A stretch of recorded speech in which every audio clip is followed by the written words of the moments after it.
অবৈধভাবে চলা নম্বরবিহীন ই রিকশার বিরুদ্ধে ব্যবস্থা নেওয়ার দাবিতে শিলিগুড়ি পুর নিগমের দ্বারস্থ জলপাইগুড়ি ই রিকশা ওয়েলফেয়ার অ্যাসোসিয়েশন। শিলিগুড়ি শহরে অবৈধভাবে চলা নম্বরবিহীন ই রিকশার বিরুদ্ধে ব্যবস্থা নেওয়ার দাবি জানিয়ে এদিন পথে নামে দার্জিলিং জেলার সমতল জলপাইগুড়ি ই রিকশা ওয়েলফেয়ার অ্যাসোসিয়েশন। এই দাবিতে সোমবার শিলিগুড়ি পুর নিগমের প্রধান কার্যালয়ে এসে সংগঠনের পক্ষ থেকে একটি স্মারকলিপি তুলে দেওয়া হয় পুর কমিশনারকে।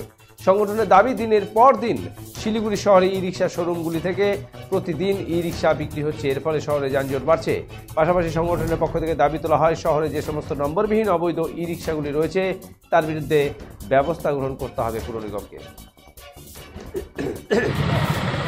এসছি মেনলি যেই পরিমাণে অবৈধ টোটো নাম্বার ছাড়া টোটো বিক্রি হচ্ছে শোরুম থেকে, আর প্রত্যেকটা শোরুম এখন পর্যন্ত খোলা। যারা রেগুলার বেসিসে 40 থেকে 50টা 100 টাকা করে রেগুলার শিলিগুড়িতে টোটো লঞ্চ হচ্ছে, এর বিরুদ্ধে আমরা আছি। আর একটা আছি রেজিস্টার্ড টোটো, যেগুলো রেজিস্টার করে নতুন টোটো বিক্রি হচ্ছে, এখন 2000 টোটো আরও লঞ্চ হচ্ছে। ইস্যু হচ্ছে যে সেই টোটোগুলো কোথায় চলবে। আজকের দিনে শিলিগুড়ির যা যানজটের অবস্থা টোটোর জন্য, সবাই বলে টোটোর জন্য। টোটো যদি রেজিস্টার টোটো চলে তবে সেই রেজিস্টার টোটোর জন্য কিন্তু জ্যাম হবে না।